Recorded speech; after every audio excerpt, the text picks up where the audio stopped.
Ang angkas magbabawas mula 20 hanggang 18 Ng commission. ng komisyon. So, 2 pesos. 2%. Hindi 2 pesos. From 20%. 20% to 18%. Yun yung para sa lahat. Walang condition yun. Pero meron kaming tiered commission mula 15% hanggang 0% sa isang araw. Tiered commission yun. Meron yung rights requirement. Pero ang hiniling kasi ng Kongreso na paano naman yung mga part-timer? Ginawa namin kasi yung tiered commission para, syempre, limited yung resources natin. Gusto natin i-make sure na i-prioritize natin yung mga full-time bikers natin. So, yun talagang nagbibigay ng rides. No? Inyo rin bang angkar? Ha? Inyo rin ang angkar? Oo, amin din.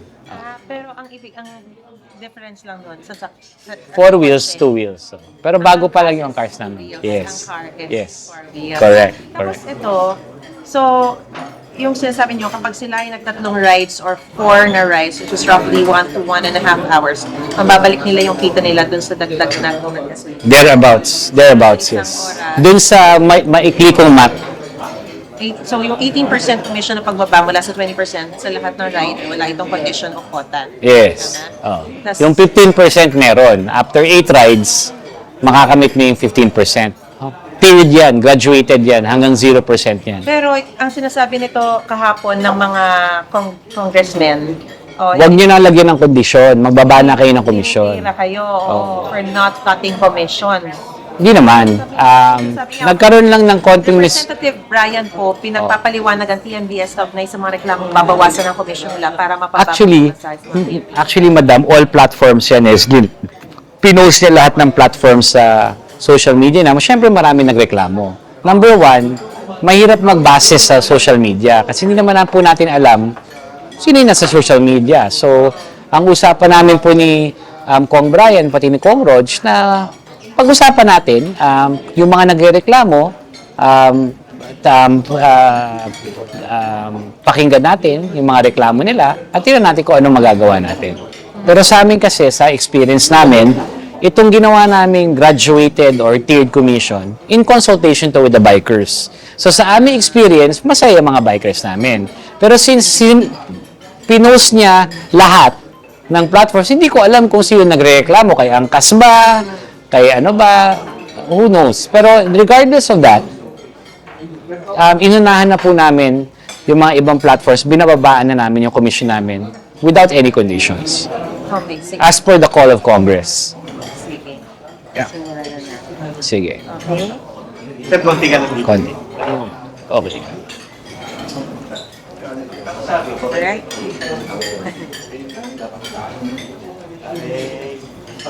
Okay. Game. Sige sir, una muna, ano ba yung announcement ni today? Ba't kayo nagpa-press on? Maraming salamat.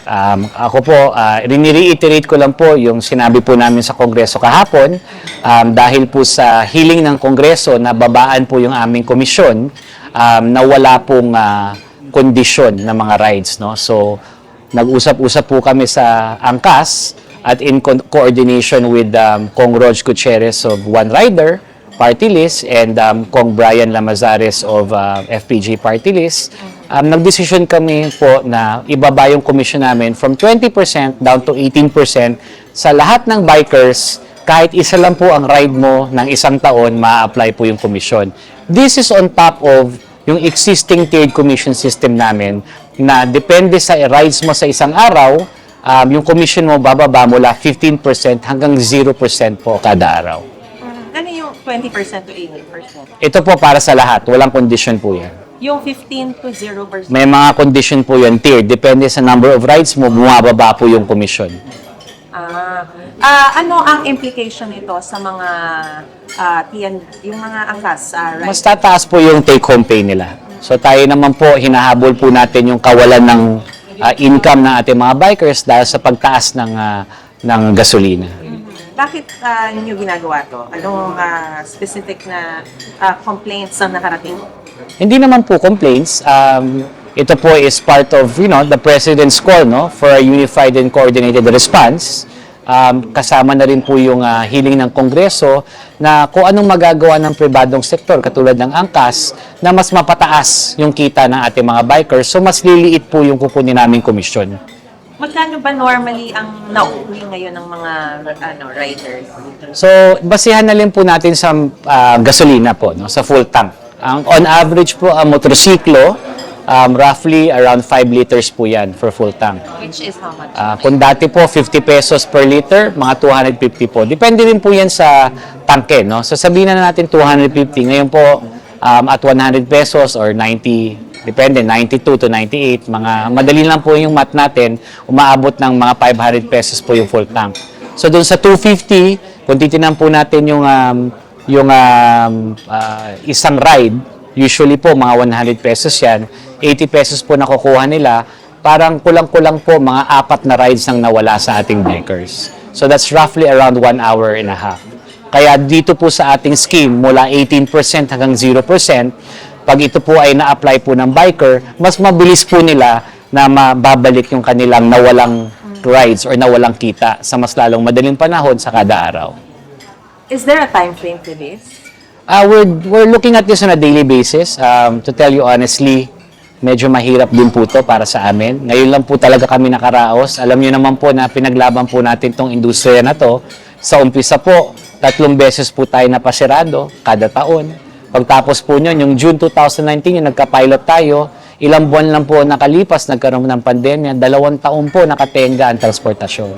So ngayon lang po talaga tayo nakakabawi kahit papano, but unfortunately nagkaroon tayo ng crisis. So we are looking at this on a daily basis, and we are closely coordinating with the Department of Energy and of course Congress to see kung gaano po katagal kailangan po natin na mabigay itong ganitong klaseng benefits o tulong sa ating mga bikers. So for now, hindi natin masasabi na, sige, 1 whole month, gawin muna natin. Walang ending muna. For now, we will do what we can, as much as we can. Hanggat kakayanin po natin, tutulong po tayo sa ating mga bikers. Ang mga riders po ba, gas or diesel? Gas po. Gas? Gasolina po. 100 computation. On average po. 100. On average po, yung hindi. Yung average po ng isang ride, yung fare is 100 thereabouts.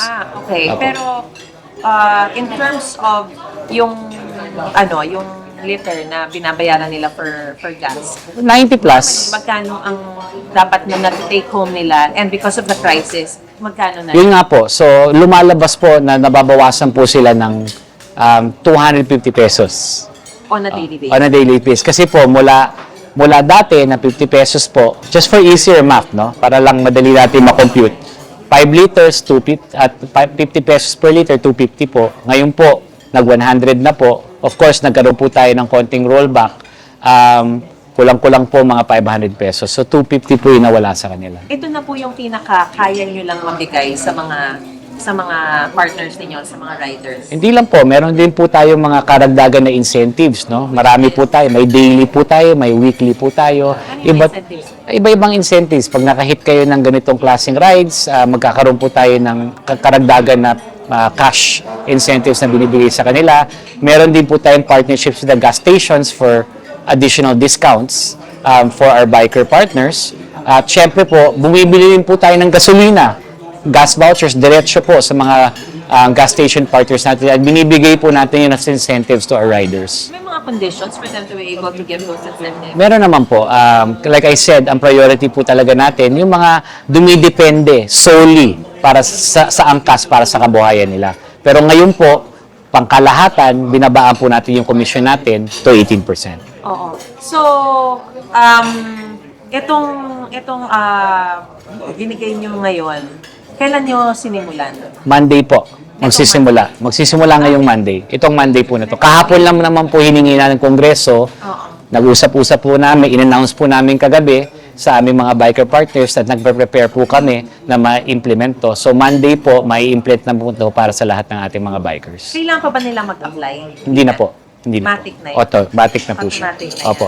So, wala silang kailangang requirements Wala to submit. Ano yung sinasabi nyo na parang across the board, from 20 to 18%, tapos yung mga iba naman, 15 to 0%? Opo. Yung 15 to 0%, yun po yung tailed commission. So, depende sa number of rides mo, na-apply po yung tiered commission na yun. So pag kunyari, sa 15%, pag naka 8 rides ka sa isang araw, yung 9th ride mo onwards, unlimited po yun, 15% na lang po. From 20. Ang kukunin namin na commission, so nabawasan po na 5%. Apo. Kailan nagiging 0%? Pag naka 20 plus rides ka po. For a day. For a day. So, 20 pataas, 0 na yun. O 0% na yun. Pag, 9, yung ika-9th rise. So iba-iba po yan. So nandun po sa website po natin, sa Facebook natin yung detalye. But graduated po siya. So alam na alam po ng bikers yan. Sinusubaybayan po nila. In fact, yung nagkaroon po tayo ng fuel crisis, binabaan po natin yung floor. Ano yung sinasabi naman ng mga congressmen, bakit nila kayo tinitila for cutting commissions? Hindi naman. Sinasabi for not cutting commissions, sabi nila, Solon Street Ride Billing Caps per Well, I think, just to be fair, no, I think they're talking about multiple platforms, no. In fact, kami po, I think, dun sa experience namin, yung hanay namin, masaya naman po dun sa mga incentives at mga tiered commission scheme na binigay namin. Pero ang dinggin lang po ng Kongreso, kasi po kawang gawa, no? Tulong po ang binibigay po natin para sa ating mga biker partners, para sa taong bayan, na dapat wala ng condition yung pag-lower ng commission. Kaya ito po yung naging resulta ng pag-uusap po namin sa Kongreso at yung pahayag po namin ngayon, bababaan po namin yung commission namin para sa lahat, walang condition, mula 20 hanggang 18% po. So, kumbaga, you also did consultation with your riders na ito lang yung kaya ninyo, okay ba to sa inyo? Parang gano'n? Or Doon sa decide na lang kayo? Doon sa tiered commission, nag-consult po kami sa mga bikers. At sa aming experience, happy naman po sila. Marami po talagang nakakakuha ng ganansya mula doon sa tiered commission system namin. Pero ito pong pagbaba ng commission namin, every penny counts. So talagang sa palagay ko po, masaya po yung aming mga bikers na binabaan po namin yung commission para sa lahat. Wala pong condition. So, kumbaga, yung nagsasabi yung mga congressmen, this was yesterday. That's why you decided. Correct. The Congress said by end of day, meron na po kayong resulta dun sa pag-uusap nyo ng mga sa management nyo. Kaya po ako pumuntang Kongreso para ipahayag yung naging resulta ng pag-uusap namin at pagkonsulta namin sa management. Prior to this ba, meron kayong bawas na kasi di ba medyo matagal na yung prices. Yung nga po, yung tiered commission. Okay. Yeah. So, nag-tiered commission Oo po, po. mas nauna yun. Mas nauna po yun. So, Yes. yung 18, from 20 to 18%, kahapon lang. Kahapon ito, lang po na yun. Decisional. Correct. And then, you're going to implement On starting Monday. Yes. But the 15%, Matagal na po. 16%, Matagal na po kailan yan. ito nag-start? Matagal na po, ilang buwan na po yan. Was this after the February 28 na gyera? Before. So, it was even before? It was even before, but we lowered the floor. So dati mas mataas yung rides component, binabaan po namin yung rides component after the crisis. Tama po. Can I just get kung gaano kalaki yung ini-lower? I don't have it with me, pero a few rides down per tier. Iba-iba po kasi per tier. So, dinagdagan niyo, Binawasan. niyo yung rides Requirement na para makuha mo yung discount. after the crisis. Correct. Pero ito, okay na sa mga tao yung 18. Sa aming experience po, pero meron din po daw na mga tao sa social media na nagreklamo. Yun po yung sinusuri po natin at gusto ko rin po malaman kung sino yung mga nagreklamo kasi po lahat ng platforms po yun eh. So hindi lang po angkas yun nandun sa social media posts. So, ano yung sinasabi niyo about the social media posts na pinaniniwalaan agad-agad ng mga Hindi naman. Sa amin naman, for me, that's smooth already eh. Matagal na po kami humingi ng tulong sa Kongreso. Matagal na po tayo may partnership sa Kongreso sa pagsasabatas at pagsasaligal ng motorcycle taxi. Ngayon po humingi ang Kongreso sa atin para sa taong bayan at we are heeding that call. Nandito po tayo, kaya nag-a-announce tayo ngayon na binabaan po natin yung ating commission mula 20 to 18% dahil hinihiling po ng Kongreso yan.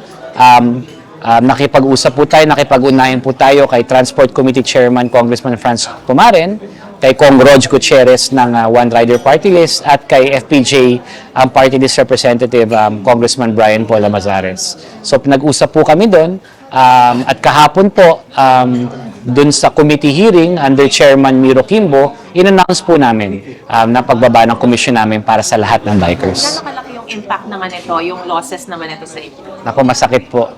Huwag na po natin pag-usapan yan dahil naghirap po talaga tayo ng ilang taon. No? Like I said, yung first 3 years po natin, pinasisirado tayo ng gobyerno dati.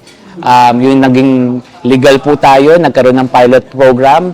June of 2019, a few months later, nagkaroon po ng pandemya. So, 2 taon po tayo nakatenga sa transportasyon. Ngayon lang po tayo nakakaraos. So, talagang malaking impact po sa lahat itong fuel crisis natin. Paano nyo kinakaya to? Where are you getting the funds? Kakayanin. Paano? Kinakaya po namin. Katulad ng pagkaya po natin ng pandemya, Diyos ko, ayuda po ng binigay natin ng 2 taon sa ating mga bikers. So, makakaraos tayo dahil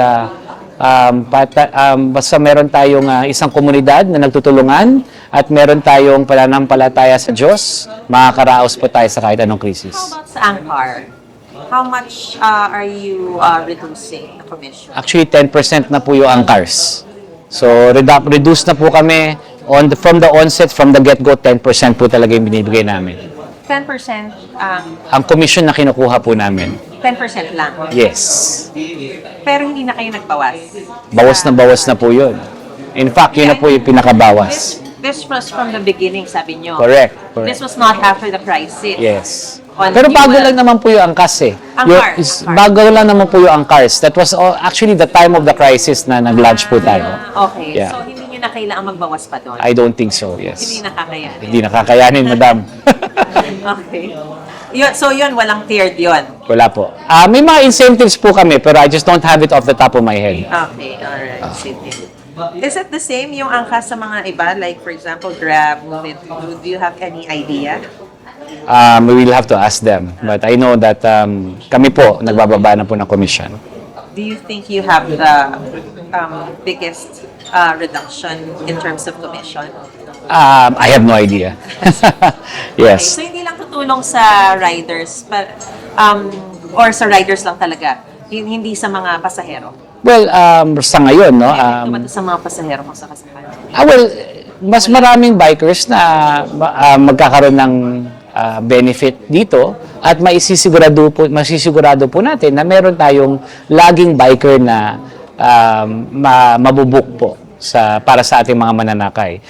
Since 2019 pa po yung price matrix natin, never na po tayo nagtaas mula 2019. So, you mean to say, during the crisis, nung hindi pa kayo nagbababa ng commission, talagang umabot sa punto na nahihirapan ang mga pasahero na makabook ng ride kasi parang yung iba, they'll be discouraged to na bumiyahe pa kasi Actually, ma'am, di po namin na-experience yun eh. In fact, masisipag po mga angkas biker, nagkaroon po ng crisis, na-compute po nila sa utak nila, ilang rides po yung kailangan nilang idagdag para bumalik po yung kita nila. At talagang nagsipag po ang ating mga angkas bikers. So, hindi po namin na-experience na bumaba po yung reliability ng ating mga bookings. kasi sabi nyo, parang at least you can assure the passengers na there'll always be riders. Mas lalo na po ngayon kasi mas mababa na po yung commission na kinukuha namin. So, talagang mamomotivate yung ating mga bikers. Hindi nagkakaroon ng mga parang kasi di ba pag halimbawa may kulang sa supply, ang ginagawa ng ibang mga ride-hailing apps, medyo dinadagdagan nila yung presyo para... Hindi po tayo nagdadagdag po. Meron ba kayong parusa na ginagawa kapag halimbawa ginagawa nila yun sa mga pasahero? Naka-apps po tayo eh. So, hindi po rin po payag yung pasahero. Apo. Yes. Kasi dumating yung time talaga na na although maybe not really sa angkas, pero yung mga sasakyan na mga sinasakyan nila, parang ang laki talaga, parang yung dati nila na parang halimbawa 400 lang, 300. Sa same time and same distance, nagiging 800, 900. Ganun yung mga Naku reklamo po. na na-receive namin. Gintong motorsiklo po yung 800. Baka po kotse po yung Kotse, pinag-uusapan kotse. natin. Yes, opo. Wala pong ganun sa motorsiklo. Opo. Oo, opo. Hindi umabot Yes, sa ang punto tawag na- po niyan surge pricing. Oo nga. Yes, wala po. So, walang ganun. Wala. Sa car, wala. Sa angkars meron po. Pero hindi po ganun kalaki. Hindi po ganun kalaki. Mas because of the prices ngayon. No. Surge pricing is part of the toolkit, no? Parang kasama sa patakaran po yan ng kotse. Wala po yan para sa motorsiklo. Mas maliit po yung base price ng motorsiklo, kaya marami po talagang gusto rin magmotorsiklo kasi affordable. Wala kayong kumbaga hold sa mga ganun kapag ginagawa ng mga yung mga TNT, mga Ang cars, hindi, ano po yan, algorithm po yan. Meron supply and demand, nakikick in po yung surge, depende po sa supply and demand. So, Nasa computer patakaran po yung gumagawa niya. Yes. Pero yung multiplier po namin, mababa lang po. sa inyo. Sa amin. Ay, sa Angkar. Sa Angkars, opo. Alright, meron ba kayong message to the public or to the riders, to the partner riders, especially now with this new scheme? Sa akin lang po, kapit lang mga bikers. Alam ko po, nahihirapan tayo lahat dito sa krisis na to. Isang komunidad lang tayo. Lahat po ng gagawin ng angkas sa makakaya po namin, gagawin namin. Binabaan na po natin yung commission natin mula 20 down to 18% para sa lahat ng bikers. Wala pong condition yan. Kahit isang ride ko lang sa isang taon, ma-apply na po yan. This is on top of yung existing trade commission namin from 15% na hanggang 0% kada araw. Isang hiling ko lang po sa Kongreso. Alam ko po, malaki na po yung tulong na naibigay nyo sa ating industriya. Kaya po naging lumaganap industriya natin at napasaligal po natin yan dahil sa efforts ng Kongreso at Senado. Pero sana po ngayon na may regulasyon na tayo, sana po patas ang laban. Marami pong ibang platform na narinig ko po na paulit-ulit nagwa-violate. Baka pwede mo natin pa-imbestigahan. Huwag po natin parusahan yung biker, pero sana po yung mga operator maging accountable para po patas ang laban. Ang hinihingi lang po namin is fairness. No, nothing more, nothing less, just being fair. Kaya po sana yung Kongreso mabigyan po ng atensyon to kasi dapat lahat po ay sumusunod sa patakaran. Isang dekada na po namin pinaglalaban ng regulasyon. Ngayon po na may regulasyon na tayo, sana naman po sumunod lahat para hindi po mabaliwala lahat ng mga hirap at sakripisyo ng mga bikers na dumaan dito sa industriya ng motorcycle taxi. Thank you, sir. Thank you. Maraming salamat.